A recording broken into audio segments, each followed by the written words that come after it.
اللہ کے رسول صلی اللہ علیہ وسلم نے فرمایا عائشہ انہیں دھو ڈالو، کپڑے جب دھل جاتے ہیں تو اللہ کی تسبیح کرنے لگ جاتے ہیں، یہ جب دھل جاتے ہیں تو اللہ کی تسبیح کرتے ہیں۔ صفائی ایک بڑا ضروری کام ہے اور نبی پاک صلی اللہ علیہ وسلم نے اس کو پسند کیا ہے۔ ایک شخص حضور کے قریب سے گزرا تو اس نے بکھرے ہوئے اس کے بال تھے اور بڑے اس کی پراگندہ حالت تھی۔ کچھ لوگ آرٹیفیشل درویش بھی بن جاتے ہیں، میک اپ کر کے بھی درویش بن جاتے ہیں، یعنی بلا سارا کچھ گھر میں پڑا ہے لیکن کہتے نہیں میں درویش ہو گیا ہوں، تو اس کو بھی شریعت پسند نہیں کرتی۔ تو صحیح ستہ کے اندر یہ روایت موجود ہے کہ نبی کریم صلی اللہ تعالیٰ علیہ وسلم کے پاس سے وہ شخص گزرا تو حضور نے بلا لیا اور بلا کر کے فرمایا یہ کیا حال بنایا ہوا ہے، تیرے کپڑے کس طرح کے، کنگھی کیوں نہیں کی؟ تو اس نے اس کی حضور بس وہ سرکار فرمانے لگے تیرے اوپر تو اللہ کا بڑا فضل نہیں، بڑی خیر نہیں، رب نے بڑا مال عطا کی؟ حضور بالکل ہے۔ محبوب فرمانے لگے جا پھر جا کے اچھے کپڑے پہن، رب جب فضل کرتا ہے تو اس کا اثر دیکھنا پسند فرماتا ہے۔ پھر یہ جان بوجھ کے اس طرح کا رویہ تو نہ اپنا کہ کسی کو پتہ نہ چل جائے میرے پاس پیسے ہیں، ایسے نہ کر۔ تو صفائی ستھرائی، آپ ظاہری طور پر اگر آپ صاف ستھرے نہیں ہوتے تو آپ کسی محفل کے قابل نہیں رہتے۔ آپ چار دوستوں کی محفل میں بیٹھنا اپنے لیے بوجھ محسوس کرتے ہیں، تکلیف ہوتی ہے کہ یار میرے کپڑے ٹھیک نہیں۔ صحیح بتائیے گا، اگر انسان کے کپڑے صاف ستھرے نہ ہوں اسے سکون نہیں آتا، تو اگر اس کے دل پہ میل کچیل ہو،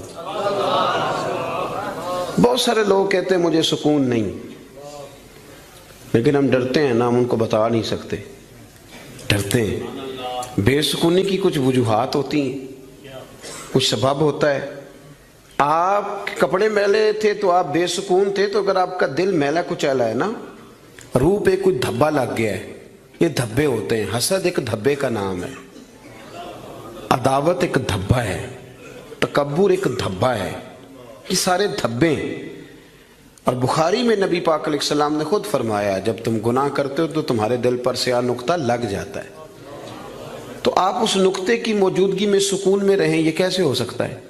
اور گناہ کی تعریف حضور نے یہ فرمائی کہ ما حاک فی صدرک، جو تیرے سینے میں کھٹکے، جو تیرے سینے میں کھٹکے، تو پریشان ہو کہ کسی کو پتہ نہ چل جائے، تو کراہت محسوس کرے کسی کا اس پر مطلع ہونا، تو ہمارے باطن کے اندر بڑی مصیبتیں، ہم حسد کرتے ہیں، بہت سارے لوگوں سے کرتے ہیں، ماننے کو تیار نہیں ہوتے، کرتے ہیں۔ بلکہ امام غزالی رحمۃ اللہ علیہ تو فرماتے ہیں کہ حسد تو پایا ہی مالداروں اور صاحب علم لوگوں میں جاتا ہے۔ وہ کہتے ہیں غریب آدمی یا ان پڑھ بندہ تو اس دوڑ میں شامل ہی نہیں ہوتا۔ اصل مسئلہ اس بات کا نہیں ہوتا کہ میرے پاس نعمت نہیں، اصل رٹا یہ ہوتا ہے کہ میرے پاس تو ہے پر اس کے پاس نہیں ہونی چاہیے تھی، ادھر کیسے چلی گئی؟ اعلیٰ حضرت بریلوی رحمۃ اللہ علیہ نے بہت ساری کتابوں کا نچوڑ ایک جملہ ملفوظات شریف میں لکھا ہے۔ اعلیٰ حضرت فرماتے ہیں حسد کرنے والا اس بندے پر اعتراض نہیں کر رہا ہوتا، حسد کرنے والا بنیادی طور پر اللہ کی تقسیم پر اعتراض کرتا ہے، اللہ کی تقسیم پر۔ ہمارے اندر یہ میل چڑھ، اور گھروں کے اندر یہ پوری ایک دوڑ شروع ہے، دیورانی کے اندر، جیٹھانی کے اندر یہ پوری دوڑ ہے، اور ایک وقت آتا ہے کہ بھائی بھائی سے حسد کرنے لگ جاتا ہے، کیسے سکون پائے گا؟ حسد ایک آگ ہے، اور ترمذی شریف کے جو لفظ ہیں حدیث کے وہ بڑے نرالے ہیں۔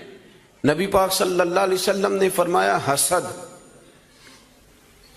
نیکیوں کو یوں کھا جاتا ہے جیسے خشک لکڑی کو آگ کھا جاتی، یعنی وہ کھائی جاتی ہے، لکڑی کی اپنی کوئی حیثیت باقی، تھوڑی دیر پہلے وہ لکڑی تھی اور اب وہ خاک ہے، حسد کھا جاتا ہے۔ تو اور پھر مزے کی بات یہ کہ یہاں حضور نے ایک اور بھی بات بیان کی، میں حسد نیکیوں کو کس کو کھاتا ہے؟ اس کا مطلب ہے حسد کرنے والے نیک بھی ہوتے ہیں، نیک لوگ بھی حسد، یہ سرکار نہیں فرمایا نا، حسد نیکیوں کو، اس کا مطلب ہے یہ حسد کرنے والے کچھ نہ کچھ نیک بھی ہوتے ہیں، نیکیاں بھی کرتے رہتے ہیں، حسد بھی کرتے رہتے ہیں، تو وہ ہوتا یہ ہے کہ وہ ساتھ ساتھ ضائع ہوتی ہے۔ حسد نہ کریں، رشک کریں، رشک کریں۔ آپ کہیں کیا بات ہے؟ جناب عائشہ صدیقہ رضی اللہ تعالیٰ عنہ فرماتی ہے میں نے ساری زندگی سیدہ خدیجہ الکبریٰ پہ رشک کیا ہے۔ کیا بات تھی اس عورت کی، ان کا رنگ بھی زیادہ گورا نہیں تھا، سرکار سے عمر بھی کچھ زیادہ تھی، 2 دفعہ پہلے نکاح بھی ہو چکا تھا، پر کیا قابل رشک بی بی ہے کہ جسے اپنی ساری حیات ظاہرہ میں میرے نبی پاک نے یاد کیا ہے۔ اب رشک کریں، کہیں کیا بات ہے، اللہ اسے دیا تو مجھے بھی دے، رشک سے۔ کنز الاموال میں حدیث ہے، حضرت عائشہ صدیقہ رضی اللہ تعالیٰ عنہ فرماتی ہیں دوپہر کے وقت نبی پاک صلی اللہ علیہ وسلم کے صحابہ حضور سے ملنے نہیں آتے تھے، دوپہر کے کھانے کے بعد سرکار آرام کرتے تھے، قیلولہ فرمایا کرتے تھے۔ ایک بوڑھی آ گئی ملنے، اس وقت صحابہ نہیں آتے تھے، بوڑھی آ گئی اور دروازے پہ آ کے جب اس نے اپنی آواز نکالی نہ، پوچھا کون ہے، تو اس کی آواز، کچھ آوازیں بندہ بڑا ان کا شناسا ہوتا ہے نا، وہ بڑی ذرا ٹھہر جا مؤذن میرا دل دھڑک رہا ہے، وہ کہیں کعبہ گر نہ جائے تیری شوخ اور مست اذان سے، کچھ آوازیں بندے کے کان میں پڑتی ہیں تو مزہ آتا ہے نا۔ تو وہ خاتون باہر جب بولی تو سرکار دو عالم علیہ السلام آرام فرماتے فٹافٹ اٹھ گئے، حضور نے دروازہ کھولا، بوڑھی کو بٹھایا، کھانا کھلایا، دیر تک وہ باتیں کرتی رہی، سرکار جواب دیتے رہے، اور جناب عائشہ صدیقہ کہتے ہیں لوگ پہلے بھی بڑے آتے تھے پر آج ذرا انداز نرالا تھا، حضور نے بڑی محبت کی، جانے لگی تو حضور نے تحفے بھی بڑے ہی دیے، میرے کریم نے بڑا ہی پیار کیا، بڑا نوازا۔ میرے دل میں خیال آیا کہ یہ خاتون جاتی ہے، حضور بھی جائیں گے، رات کو واپس لوٹیں گے تو میں پوچھوں گی یہ کون تھی، لیکن وہ چلی گئی، حضور تو لیٹ گئے اور گہری سوچ میں چلے گئے۔ جناب عائشہ کہتی ہے میں قربان جاؤں، میں قریب گئی، قدموں میں بیٹھ کے عرض کی حضور دنیا تو پہلے بھی بڑی آتی ہے، یہ بی بی کون تھی؟ تو میں نے بات کی تو حضور رو پڑے، اٹھ کے بیٹھے، سرکار فرمانے لگے عائشہ یہ بی بی میری پہلی زوجہ سیدہ خدیجہ الکبریٰ کی سہیلی تھی، ان کی سہیلی تھی، یہ عائشہ خدیجہ کے دور میں آتی تھی، خدیجہ کھانا کھلاتی تھی، وقت دیتی تھی، پیار کرتی تھی۔ فرمایا آج میں نے اس روایت کو زندہ کیا، حسن العہد من الایمان، تعلق اچھے طریقے سے نبھا دینا یہ بھی ایمان کا حصہ ہے۔ حضرت عائشہ اس کو بیان کر رہی ہیں، آپ دیکھیں صحابہ ایک دوسرے کی شان بیان کرتے ہیں۔ حضرت عائشہ صدیقہ سے پوچھا گیا، بخاری مسلم دیکھیے، توجہ ہے میری بات پر؟ حضرت عائشہ صدیقہ سے کسی نے پوچھا نبی پاک صلی اللہ علیہ وسلم کو سب سے زیادہ پیارا کون؟ جناب عائشہ صدیقہ سے پوچھا سب سے زیادہ پیارا کون؟ تو جناب عائشہ کہنے لگی یہ صاف ستھری بات ہے، سیدہ فاطمہ الزہرا۔ اس شخص نے فوراً پوچھا، مشکات دیکھیے اٹھا کے، اس نے پوچھا جی مردوں میں؟ تو آپ نے فرمایا فاطمہ کے شوہر علی المرتضیٰ۔ فوراً ایک دوسرے کی شانیں بیان ہو رہی ہیں، ایک دوسرے کی عظمتوں کا تذکرہ ہو رہا ہے۔ مولا علی شیر خدا کرم اللہ تعالیٰ وجہ الکریم فرمایا کرتے تھے میں تمہیں بتاؤں سب سے بہادر کون ہے؟ حضور بتائیے، فرمایا ابو بکر صدیق۔ فرماتے وہ بدر کی رات جب حضور کے چھپر شریف کا پہرا دینا تھا، چھپر کا پہرا دینا تھا حضور کے چھپر شریف کا، تو بڑا مشکل کام تھا، کون وہاں کھڑا ہو؟ تو فرماتے ہیں لوگ ابھی سوچ رہے تھے کہ وہاں کون جائے گا، سوچ رہے تھے کہ کون جائے گا، لیکن ابو بکر تلوار لے کے کھڑے ہو گئے، کہنے لگے کوئی اور کیوں جائے گا، میں حضور کے اس چھپر شریف کی پہرے داری کروں۔ تو ایک دوسرے کی تعریفیں کر رہے ہیں، ایک دوسرے کی فضیلتیں بیان کر رہے ہیں، یہ رشک کرتے تھے۔ حسد ہمارے ہاں نا کار تعریف ہی رہے ہوتے ہیں، پر وہ ہلکا سا نچوڑیں تو اندر سے حسد نکلنا شروع ہو جاتا ہے، لمبا بھی نہیں نچوڑنا پڑتا، بس ہلکا سا کہتے ہیں باقی تو ساری باتیں ٹھیک تھیں، لیکن آپ نے دیکھا ہے آنے جانے میں نخرہ کتنا تھا، بس وہ نکل آیا، وہ نچوڑ لیا، وہ گیا کام سے، سارا کچھ ختم ہو گیا۔ وہ ایک بات نے طے، حسد نہیں کرے، آپ کو تکلیف دے گا، آپ اذیت میں آئے۔ پھر ایک اور بیماری ہے جس کا نام تکبر ہے۔ یوں جھک کے ملنے کا نام عاجزی نہیں، بلکہ حضرت سعدی فرماتے ہیں میں نے بڑے جھکے ہوئے دیکھے ہیں، گردن جھکی ہوئی ہے، دل بڑا اکڑا ہوا ہے۔ فرماتے ہیں یہ ان کی ادا ہے، یہ ادا بھی تجھ کو ہی زیب ہے، تیری عاجزی بھی فریب ہے۔ تو کہیں کہیں نا لوگ اس طرح بھی کرتے ہیں۔ عاجزی تو دل کا نام ہے کہ آپ کے اندر اخلاص کتنا ہے، آپ کتنے جھکے ہوئے ہیں، آپ کس قدر پیار کر۔ بہت سارے لوگوں میں تکبر ہے، مجھے مانو، مجھے تسلیم کرو۔ اور میں آپ کو کیا بات بتاؤں، دنیاوی لوگوں کی، میں تو دینی محفل میں دیکھتا ہوں. ایک کوئی علاقے کا چودھری اگر کسی محفل میں آ جاتا ہے تو گردن اونچی کر کر کے نقیب کو دکھاتا ہے کہ میں پیچھے بیٹھا ہوں حالانکہ میں چودھری ہوں. تو اونچی کر کر کے گردن، عادت پڑ گئی نا اسٹیج پہ بیٹھنے کی، پیچھے مزہ ہی نہیں آتا. حالانکہ شان تو رب دیتا ہے. آپ جہاں بھی بیٹھے ہیں اگر آپ قابل اکرام ہیں تو پھر آپ قابل احترام ہی ہیں. لیکن یہ لوگوں پہ تسلط جما کے اپنے آپ کو، مطلب کتنا چھوٹا بندہ ہے جو کسی کے بارے میں یہ کہتا ہے کہ یہ میرا ملازم ہے. اس سے کیا ثابت کرنا چاہتا ہے وہ؟ یہ دو جملے کہہ کے کہ میرے پاس اتنے پیسے ہیں ملازم رکھ سکتا ہوں کیا؟ میں ایک یونیورسٹی میں گیا کچھ بیان کرنے کے لیے، تو ایک بچہ مجھے کہنے لگا پیر صاحب ایک بات بڑی دل میں پریشان کرتی ہے، کسی لبرل آدمی نے کر دی تھی تو ڈرتا میں کرتا نہیں کہیں مجھے کوئی بے ادبی نہ کہہ دے. ہمارے ہاں ایک ظلم یہ بھی ہوتا ہے کہ ادب سکھانے سے پہلے بے ادبی کا لائسنس جاری کر دیا جاتا ہے. حالانکہ پہلے ادب سکھایا جائے، پھر اگر کوئی بے ادبی کرے تو پھر اسے بے ادب. ہم ادب نہیں سکھاتے لیکن بے ادبی کا تانا فٹافٹ دے دیتے ہیں. میں نے کہا جناب آپ پوچھیں، اگر مجھے جواب آتا ہوا تو میں بتا دوں گا، نہیں تو میں کسی سے پوچھ کے بتا دوں گا. آپ بتائیے. وہ کہنے لگے جی مجھے کسی نے کہا ہے کہ نبی پاک صلی اللہ علیہ وسلم کے زمانے میں غلامی ختم نہیں ہوئی تھی. اس زمانے میں غلام بکتے تھے اور اسی طرح بکتے تھے، خریدے جاتے تھے، تو ایک آرڈر فرما دیتے غلامی ختم ہو جاتی. اور میں نے کہا یار یہ تو کوئی بڑا سوال ہی نہیں ہے، آپ بلا وجہ ڈر رہے ہیں، یہ کوئی بڑا سوال. یہ حضور نے غلامی ختم کر دی تھی. آپ پڑھیے ابو داؤد شریف، ختم ہو گئی غلامی. توجہ ہے میری بات پر؟ ادھر دیکھیں جی میری طرف. حضور نے غلامی ختم کر دی، غلامی رہی نہیں. کہنے لگے وہ کس طرح؟ میں نے کہا ابو داؤد شریف پڑھ لیں. حضرت ابو ذر غفاری رضی اللہ تعالیٰ عنہ فرماتے ہیں کلمہ پڑھنے آیا، جب واپس جانے لگا تو حضور نے بڑی نصیحتیں فرمائی. ان میں سے ایک نصیحت حضور نے یہ کی، ابو ذر یاد رکھنا تمہارے غلام تمہارے بھائی ہیں. غلام تو وہ رہے نہیں، انہیں تو مدینے والے رسول نے بھائی بنا دیا ہے. آپ کو کس نے کہا وہ غلام ہے؟ وہ غلام، میں سیاستہ کی روایت پیش کر رہا ہوں. فرمایا تمہارے غلام تمہارے، ادھر دیکھیں میری طرف، تمہارے غلام تمہارے بھائی ہیں. اور نبی کریم نے فرمایا جس طرح کا خود کھانا اسی طرح کا انہیں کھلانا، جس طرح کا خود پہننا اسی طرح کا انہیں.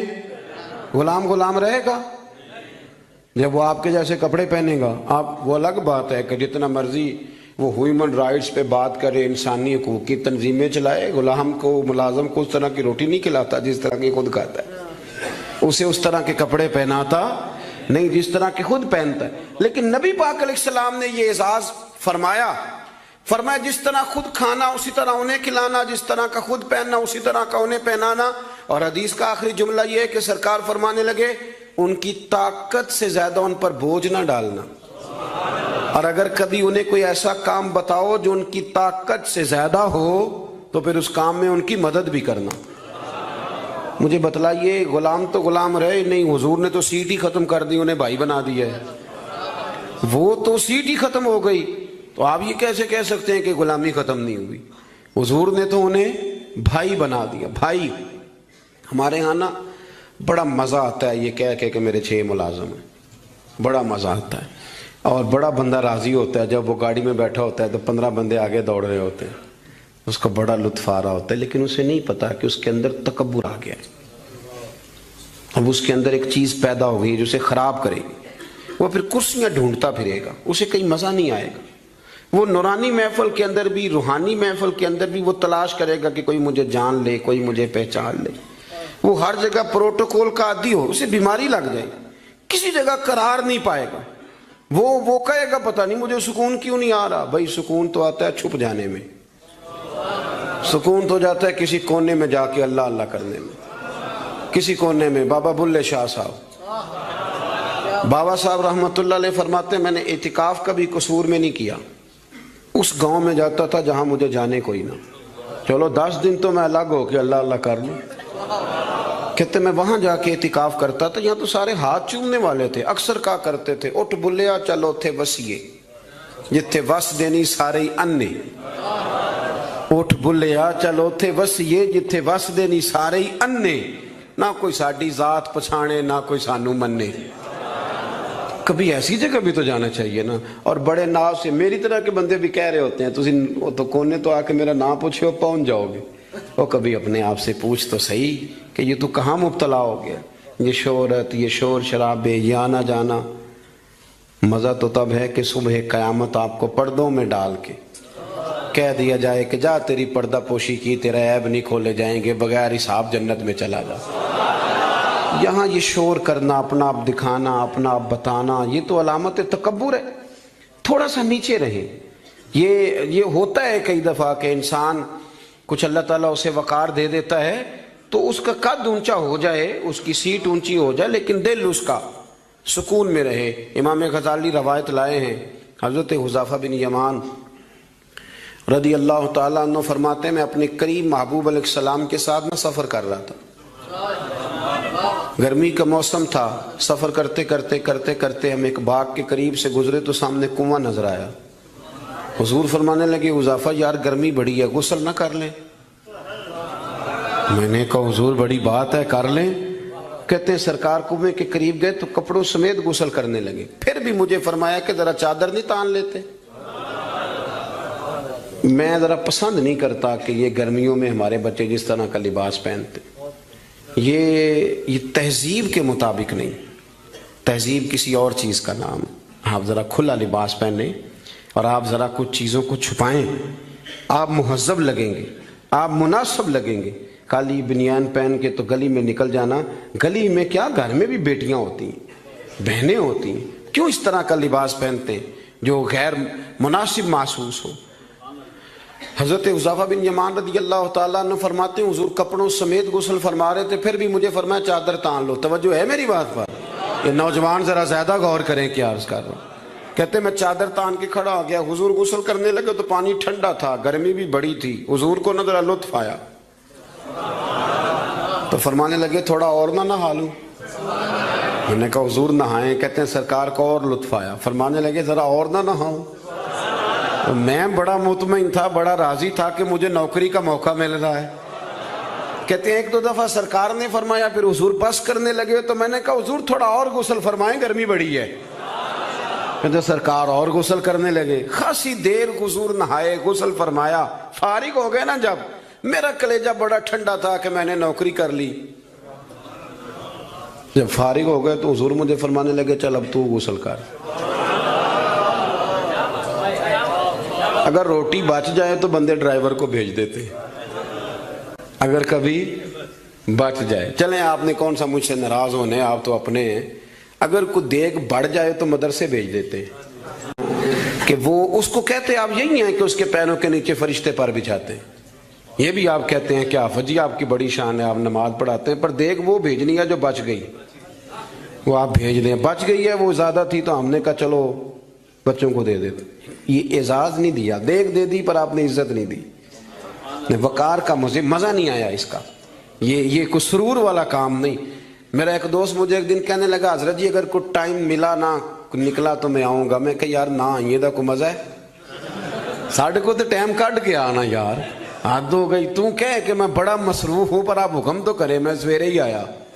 یہ کیا بات آپ نے، اسی کو بچے کچھ ٹائم والے ہیں ہمارے پاس تو آ تھوڑا سا سارا کچھ چھوڑ چھاڑ کے پتہ چلے کہ تو آیا ہے. میری بات کی سمجھ آ رہی ہے میرے عزیز؟ بات کو سمجھنا ہے آپ نے. حضرت حذیفہ بن یمان رضی اللہ تعالیٰ عنہ فرماتے ہیں کہ جب حضور غسل فرما چکے تو کہنے لگے اب تو غسل کر. کہتے ہیں میں غسل کرنے لگا تو سرکار نے فرمایا چادر مجھے دینا، میں تان کے کھڑا ہو جاؤں. یعنی نبی کریم کی بات کر رہا ہوں. وہ ساری زندگی پیر صاحب نوکری کراتے رہتے ہیں، مرید پہ چڑھ جائے نا قرضہ تو کہتے ہیں اس کا ذاتی معاملہ ہے. تو جب تیرے گھر جھاڑو دے رہا تھا پھر نہیں ذاتی معاملہ تھا؟ تھوڑی تو بھی پیار کر لے، کبھی تو بھی ان کے ساتھ کہہ. وہ میرے ایک دوست ہیں پیر صاحب، تو عرس پہ میں گیا ہوا تھا تو ان کا بچہ وہ اپنے بیٹے سے پوچھتے ہیں کہ پتر وہ دال والا جو دیگ ہے وہ گرم ہی ہے نا؟ کہنے لگا ابا جی بس ٹھیک ہی ہے چل جائے گی. یعنی گرم کرنا بھی پسند نہیں صاحبزادے کے لیے. ابا جی چل جائے گی. تو پیر صاحب نے بڑا اچھا جملہ کہا، کہنے لگے پتر جب تو مریدوں کے گھر جاتا ہے تو تیرے ساتھ یہ سلوک کرتے ہیں؟ اس طرح تو نہ کر یار، کم از کم تیرا زور لگے گا ایک آرڈر ہی کرنا ہے ذرا گرم ہو جائے. پر ہم سمجھتے نہیں نا چیزوں کو. الا ماشاء اللہ اچھے لوگوں کی بات نہیں کرتا میرے بھائی. حضرت حذیفہ بن یمان رضی اللہ تعالیٰ عنہ فرماتے ہیں قربان جاؤں، کریم رسول نے چادر تان لی، میرے لیے چادر تان لی، میرے لیے، تو امیر حرم میں فقیر بے نوا، تو کجا من کجا، یعنی میرے لیے چادر، میں گلیاں دا روڑا کوڑا تے میں نو محل چڑھایا ہے سانیاں، حضور نے چادر تان لی، کرنا غسل، اگر مجھے گرمی لگ رہی ہے تو تجھے بھی تو لگ رہی ہے نا۔ حضرت حذیفہ بن یمان کہتے ہیں میں نے کہا حضور میں بغیر چادر کے، فرمایا نا میں کھڑا رہوں گا، تو کر غسل۔ حضرت حذیفہ بن یمان کہتے ہیں تھوڑا سا غسل کر کے میں نے چھوڑ دیا، حضور فرمانے لگے نہیں اور نہا ذرا۔ کہتے ہیں میں نے عرض کی یا رسول اللہ صلی اللہ علیہ وسلم میں نہا لیا، فرمایا نہیں تھوڑا اور غسل کر۔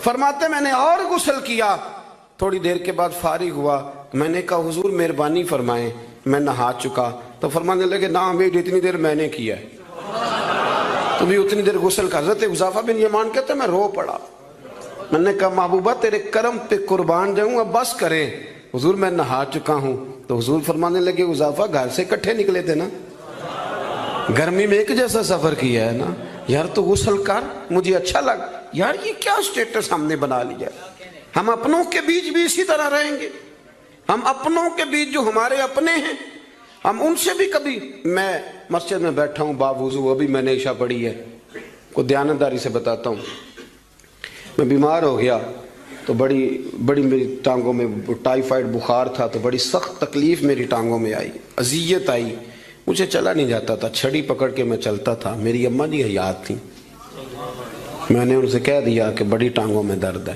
تو میں سو گیا، میری آنکھ کھلی تو میری ماں میری ٹانگیں دبا رہی تھی، میری ماں میری ٹانگ، اور میری جیسے آنکھ کھلی تو میں نے جھٹ سے اپنی ٹانگوں کو سمیٹا، میں نے کہا اماں جی آپ یہ کیا کر رہی ہیں؟ تو میری اماں جی نے کیا، وہ بیمار رہتی تھی، شوگر تھی، کہنے لگی پتر تو نہیں میری روز دباندہ، آپ بات کو سمجھے نا، وہ وقت گزر گیا، وہ انتقال کر گئی، 8-9 سال بیت گئے، پر وہ کبھی اس وقت کو یاد کرتا ہوں تو دل ٹھنڈا ہو جاتا۔ ہمارا تو سٹیٹس اتنا خوفناک ہو گیا کہ ہمارے اپنے ترستے رہتے ہیں کہ چلو 2 جملے پیار کے بول دے، 2 جملے، اور کسی کے لیے بھی نہیں یار، کسی کے لیے۔ سیدہ طیبہ طاہرہ حضرت عائشہ صدیقہ آپ فرماتے ہیں لوگوں ہم اس رسول کے ماننے والے ہیں جو جملوں کا بھی خیال کرتے تھے، کسی کی آج انداز تکلم کس طرح کا ہے، کوئی کس طرح، اس کا بھی حضور خیال کرتے۔ ایک دن مجھے گھر میں بیٹھے بیٹھے فرمانے لگے عائشہ جب تو راضی ہوتی ہے تب بھی مجھے پتہ چل جاتا ہے، اور جب تو ذرا تھوڑا سا دل میں کوئی بات رکھتی ہے تو پتہ مجھے پھر بھی چل جاتا ہے۔ تو جناب عائشہ کہتے ہیں میں نے فٹافٹ عرض کی حضور مجھے میری ماں روئے، میں اور آپ کے فرمایا چپ کر ذرا سن تو لے، پہلے ذرا سن تو صحیح نا، ذرا سن، یا رسول اللہ حکم کریں۔ تو محبوب فرمانے لگے کبھی کبھی کسی دوسری بیوی کے پاس ذرا وقت گزاروں تو تیرے دل میں بات تو آ ہی جاتی ہے نا، ذرا سن نا، حضور حکم کریں۔ تو محبوب فرمانے لگے جب تو راضی ہوتی ہے نا، تیرا طریقہ ہے کبھی کبھی قسم اٹھاتی ہے، جب تو ہوتی ہے نا مجھ سے ناراض تو کہتی ہے مجھے ابراہیم کے رب کی قسم، مجھے حضرت ابراہیم علیہ السلام کے رب کی قسم، اور جب تو راضی ہوتی ہے تو فرماتی ہے مجھے محمد عربی کے رب کی قسم۔ اب میں سمجھ جاتا ہوں کہ آج کوئی بات، جناب عائشہ کہتی ہیں میں بڑا روئی۔ حضور نے فرمایا کیوں روتی ہے؟ میں پھر رو پڑی۔ حضور نے فرمایا میں نے تو تیرے احساسات بیان کر تو رو پڑی۔ کہنے لگی روتی اس لیے ہوں کہ اللہ نے کیسا کریم رسول عطا فرمایا۔ حضور لفظ و جملوں تک کا احساس کہ آج فکرے کس طرح کے بیان کر رہا ہے، آج اس کا ذہن کس طرف چلا گیا، اس بات کا بھی خیال ہمارا۔ تو یقین کریں وہ بلند و باغ مزاج جانے ہمیں کہاں جا کے کھڑا کرے گا، کس جگہ پہ جا کے ہم رکیں گے۔ بڑا شوق ہے لوگوں کی گردنیں جھکانے کا، بڑا ہمیں شوق ہے، یہ میرا ملازم ہے، گھر میں بھی گئے ہیں تو 2-4 بندے کھڑے ہونے چاہیے اعزاز کے لیے، تھوڑا سا جھکے تو صحیح، تھوڑا پیار کرنا تو شروع کریں، تھوڑا یہ آپ کی گردن دیکھیں نا، جو بالکل اکڑ جائے وہ مردہ ہوتا ہے، اور جس میں کچھ نہ کچھ لچک ہو وہی تو زندہ ہوتا ہے۔ اگر آپ پکڑے ہوئے ہیں، اکڑ گئے ہیں آپ کو اپنے علاوہ، وہ کسی نے کہا تھا خدا مجھے ایسی خدائی نہ دے کہ اپنے سوا کچھ دکھائی نہ دے۔ کیا لے کے جانا ہے اس دنیا سے اگر آپ چند منٹ کسی سے پیار ہی نہیں کر پائے، کسی کا احساس ہی آپ کی طبیعت میں نہیں آیا، آپ کو ذرا خیال ہی نہیں آیا کسی کی بابت، لیکن ہمارا وہ احساس کدھر گیا؟ اصل بات یہ ہے کہ اندر تکبر چھپا لیا ہے، اب وہ نکلتا نہیں، کھٹکتا بڑا ہے، تنگ بڑا کرتا ہے، بڑی آرزو ہے کہ جانا جاؤں پہچانا جاؤں، سمجھتے نہیں۔ مولا کائنات شیر خدا علی المرتضیٰ حضرت مولا علی کرم اللہ تعالی وجہہ الکریم کوفے میں تشریف فرما تھے تو غلام سے کہنے لگے چل ذرا شاپنگ کرنے چلیں۔ کس سے؟ بول کے بتائیے، لے گئے ہو کبھی ملازم کو ساتھ؟ ہم تو ابا جی کو نہیں لے کے جاتے، حالانکہ ان کو کبھی کبھی لے جائیں تو انہیں بڑا اچھا لگے۔ کبھی کبھی والد صاحب سے کہیں نا کہ موسم بدل رہا ہو 2 جوڑے لینے چلے، ہم لے کے جائیں کبھی ان کو ساتھ بٹھا کے، ان سے کہ ابا جی آئے میرے لیے کپڑے پسند کریں۔ ان بیچاروں نے بوڑھوں نے کیا پسند کرنا ہے، پر آپ ساتھ لے کے جائیں گے تو ان کا دل بڑا ٹھنڈا ہوگا۔ لیکن یہ کام بھی ہم یاروں کے ساتھ ہی کرتے ہیں، والد کو کہاں لے کر کے جاتے ہیں۔ مولا علی شیر خدا غلام سے فرمانے لگے چل نا یار کپڑے خریدنے۔ خادم کہتا ہے میں ساتھ گیا، حضرت علی نے 2 جوڑے خریدے، فرمایا آج 2 لینے بھی، ایک تیرا ایک میرا۔ کہتے ہیں ایک خاصا مہنگا لیا، ایک ذرا سستا لیا۔ میں فوراً سمجھ گیا مہنگا آقا کا ہے اور سستا اسی طرح ہی ہوتا ہے نا، مہنگا جوڑا آقا کا ہے اور سستا غلام کا ہے۔ کہتے ہیں تھیلے میں کپڑے ڈالے، میں نے اٹھائے، میں غلام تھا، وہ چوک آ گیا جہاں سے مولا علی نے اپنے حجرہ نور میں جانا تھا اور میں نے اپنے گھر جانا تھا۔ فرماتے ہیں وہ جگہ آ گئی، شیر خدا رضی اللہ تعالیٰ عنہ فرمانے لگے کہ لیا پتر میرے والا جوڑا مجھے دے دے، لا وہ میرے کپڑے مجھے دے دے۔ تو کہتے ہیں وہ بڑی ڈیفینیٹ تھی بات تھی، میں نے اسی وقت نکالا مہنگا جوڑا، جناب علی کو تھمایا تو حضرت علی فرمانے لگے یہ تو نہیں میرا۔ یہ باتیں مزے کے لیے سنتے ہیں صرف، اگر ان کے سننے میں اتنا مزہ ہے تو اس پر عمل کرنے میں کتنا مزہ ہوگا، یہ بھی تو کبھی آپ محسوس کریں نا۔ حضرت مولا علی شیر خدا فرمانے لگے یہ نہیں میرا، میرا تو وہ دوسرا ہے۔ وہ کہتا میں نے ایک فلسفہ بیان کیا، ایک علت بیان کی، ایک لاجک میں نے بیان کی۔ میں نے کہا حضور آپ مہنگا پہنے کیونکہ آپ آقا ہیں، اور میں سستا پہنوں گا کیونکہ میں۔ تو حضرت علی نے فوری طور پہ حکم نہیں لگایا کہ نہیں تو دوسرا مجھے دے، عالم تھے نا، تو اس نے علت بیان کی تو پہلے اس کا وہ سبب توڑا، پہلے اس کی اس بات کا جواب دیا۔ دلیل کا جواب دلیل سے دینا چاہیے نا، کئی دفعہ لوگ دلیل کا جواب گالی سے دینے لگتے ہیں، یہ طریقہ غلط ہے۔ حضرت علی سے اس نے کہا ایک علت بیان، ایک سبب بیان، کہنے لگا حضور آپ چونکہ آقا ہیں آپ جوڑا پہنے مہنگا، آپ کپڑے استعمال کریں مہنگے، میں چونکہ غلام ہوں تو میں استعمال کروں گا سستے۔ تو حضرت علی کہنے لگے تو یہ والا فلسفہ نہ بیان کر، تو میرے والا کر، میں تجھے بتاتا ہوں ایک سبب وہ والا لگا لے، یہاں وہ حکم لگا۔ اس نے کہا حضور وہ کون سا؟ فرمانے لگے تو سستا مجھے دے نا کیونکہ میں بوڑھا ہوں، اور تو مہنگا استعمال کرنا اس لیے کہ تو جوان ہے، اور جو جوان ہوتے ہیں وہ مہنگے کپڑے پہنتے ہیں۔ فرمایا یہ والا نقطہ یہاں لگا نا، یہ کلیہ یہاں استعمال کر۔ تو خادم کہتا ہے کہ حضرت علی نے مجھے شان بھی دے دی، اعزاز بھی دے دیا، اور مجھے بات بھی سمجھا دی۔ تیسری بات ہے اس کا بھی ضرور خیال رکھیں ہمیشہ اپنی زندگی کے اندر، آپ کو سکون ملے گا، آپ کو اطمینان ملے گا۔ ہم نا آرام پسند بہت ہو گئے، سب سے زیادہ ہمیں پریشان وہ بندہ کرتا ہے جو ہمارے آرام میں تھوڑا سا خلل ڈالتا ہے۔ اسپیکروں پہ پابندی کیوں لگی بھلا؟ جھگڑے شگڑے اب کوئی نہیں ہوتے تھے، اب کہاں دور رہ گیا؟ اب تو صرف لوگوں کی نیند خراب ہوتی تھی، اور جو سوسائٹیوں میں رہتے ہیں نا ان کے لیے زیادہ مسئلہ تھا۔ ہم ذرا سا بھی اپنی نیند قربان کرنا، اپنے اوپر تھوڑا بوجھ لینا پسند نہیں کرتے۔ رات کو کچھ لوگوں کو جاگتے رہنا بڑا ضروری ہے، ڈاکٹر کے لیے اپنا موبائل آن رکھ کے اسے سونا چاہیے، یہ میری گزارش ہے، اس لیے کہ کسی وقت بھی کوئی مریض اس کو فون کر سکتا ہے۔ جو لوگ سیکیورٹی اداروں سے تعلق رکھتے ہیں ان پر ضروری ہے کہ وہ رات بھی اپنے موبائل کو آن رکھے، جن کی ذمہ داری میں کچھ لوگ ہیں۔ میرے پاس ایک ایسا نمبر ہے، رات بھر وہ نمبر، میرے پاس مدرسے کے بچے ہیں، وہ کسی وقت میری ضرورت پڑ سکتی، مجھے سینکڑوں دفعہ کہا ہے گھر والوں نے بھی باہر والوں نے بھی کہ آپ اس کو بند کر دیں، تو میں کہتا ہوں پھر یہاں تو مدرسہ بھی بند کروں نا، کیا ہو جائے گا؟ مثلا نیند تو اگر اللہ آپ کو سکون دینا چاہے تو 20 منٹ کی نیند میں نیند پوری ہو جاتی ہے، اور اگر وہ مالک بے نیاز ہے کبھی نہ سکون آئے تو سارا دن نہ بستر سے نکلے، سستی نہیں جاتی۔ صحیح کہہ رہا ہوں میں؟ تو تھوڑی اگر آپ اپنی نیند قربان کر لیں گے کسی کے لیے، کسی کو سکون دینے کے لیے، تھوڑی سی نہیں دیتے ہم، ہمیں تو بس یہ ہے کہ میرے لیے سارے جاگیں گے، میں نہیں اٹھوں گا کسی کے لیے، ہر آدمی ہائی الرٹ کھڑا رہے، اس سے انسان بہت بڑا خود غرض ہو جاتا ہے، اور جب وہ کسی کو سکون نہیں دیتا تو پھر اسے نیند بھی نہیں آتی۔ اگر ہم تھوڑا اشار کریں۔ حضرت انس بن مالک رضی اللہ تعالیٰ عنہ فرماتے ہیں رات کا وقت تھا، مدینے کے کونے سے چیخنے چلانے کی آواز آنے لگی بڑی شدت کے ساتھ۔ قاضی ایاز رحمۃ اللہ علیہ نے بھی لکھا ہے، اور بھی دیگر سیرت نگاروں نے نقل فرمایا ہے، تیز ایک کونے سے تیز آواز چیخنے کی آنے لگی۔ فرماتے ہیں سب لوگ جمع ہو گئے جن کے کانوں میں آواز گئی، ہم نے نیزے، تیر، تلواریں، ساری چیزیں جمع کرنی شروع کر دی کہ ادھر جاتے ہیں اور جا کے دیکھتے ہیں وہاں کیا ہے۔ کہتے ہیں ہم تیاری کر چکے جب، اور ہم نے منصوبہ بنا لیا، اور جب ہم نے رخ پھیرا نا ادھر جانے کے لیے تو اللہ کے نبی صلی اللہ علیہ وسلم وہاں سے واپس آ رہے تھے،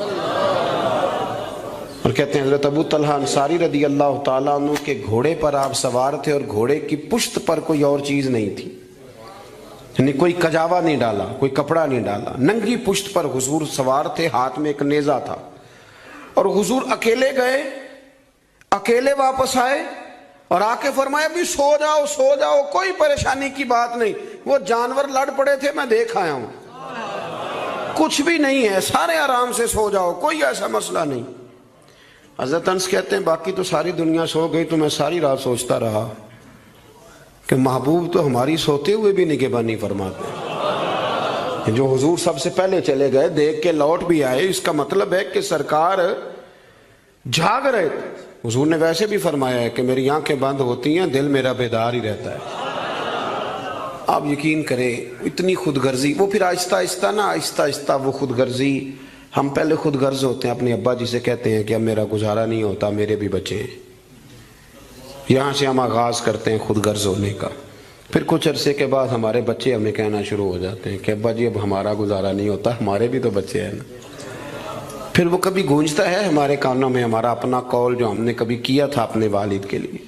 اپنی زندگی میں اگر آپ عاجزی لے آئیں، انکساری لے آئیں، حسد چھوڑ دیں، پیار لے آئیں، رشک لے آئیں، اپنی زندگی کے اندر تھوڑا سا کسی کے لیے ایثار کرنا شروع کر دیں، قربانی دینا شروع کر دیں، تھوڑا سا اپنے اوپر ہلکا سا بوجھ ڈالیں، تو شاید وجود تھوڑی دیر کے لیے تھک جائے لیکن روح کو بڑی آسودگی حاصل ہوگی، دل آپ کا سکون میں آ جائے گا، آپ ایسے محسوس کریں گے کہ میں اصلاح پذیر ہو گیا ہوں، میرے باطن کے اندر جو میل کچیل تھے وہ چھٹنے لگے، وہ دھبے اب آہستہ آہستہ کر کے دور ہونے لگے۔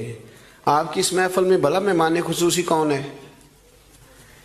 یہ بزرگ مشائخ تو آئے ہیں ہماری سرپرستی کر رہے ہیں، لیکن اس محفل کا سب سے خاص بندہ وہ ہے جس نے محفل سے پہلے مسجد میں جھاڑو دیا، جس نے صفیں بچھائیں، جس نے اشتہار لگایا، جس نے جذبہ کا اظہار کیا۔ اس بیچارے کی شاید فوٹو بھی نہ آئے، شاید بہت سارے لوگوں سے جانے بھی نہ، لیکن میں نہیں جانتا، حضرت نہیں جانتے، مفتی صاحب نہیں جانتے، پر جس رب رسول کے لیے کیا وہ تو جانتے ہیں نا۔ اچھا وہ میں نے اس طرح کے کارکنوں کو اکثر دیکھا ہے کہ وہ دور کھڑے مسکرا رہے ہوتے ہیں محفل کو دیکھ دیکھ کے، میرا جلسہ بڑا کامیاب ہو گیا، دیکھو جی میری محفل۔ ان کو جو آسودگی حاصل ہوتی ہے نا دوسروں کو صفحے بچھا کے دینے میں، اعزاز دینے میں، محنت کرنے میں، شہرت تو کسی اور کی ہوئی، پوسٹر پہ نام تو میرا لگا، فوٹو تو میری لگی، اس بندے نے کیا کمایا؟ اس نے اپنے دل کا سکون حاصل کیا، اس نے راحت کمائی، وہ ٹھنڈا ہوا، اسے اللہ تبارک و تعالیٰ نے سکون کی دولت دی۔ وہ رات کو جب سوئے گا تو کہے گا میں نے کمال نہیں کر دی، حالانکہ کسی کو کوئی پتہ نہیں، اس کی وہ جو ساری باتیں ہو رہی ہیں وہ رب رسول کے ساتھ ہو رہی ہیں، اللہ نبی۔ یہ والا سکون تلاش کریں، پھر آپ دیکھیں کتنی جلدی اللہ تعالیٰ آپ کے دل کو سکون دیتا ہے۔ یہ زیادہ دور نہیں ہے، یہ بہت مشکل کام نہیں ہے، کچھ چلے مجاہدے کرنے والا کام نہیں، یہ تھوڑا سا دل کی نگرانی کرنے والا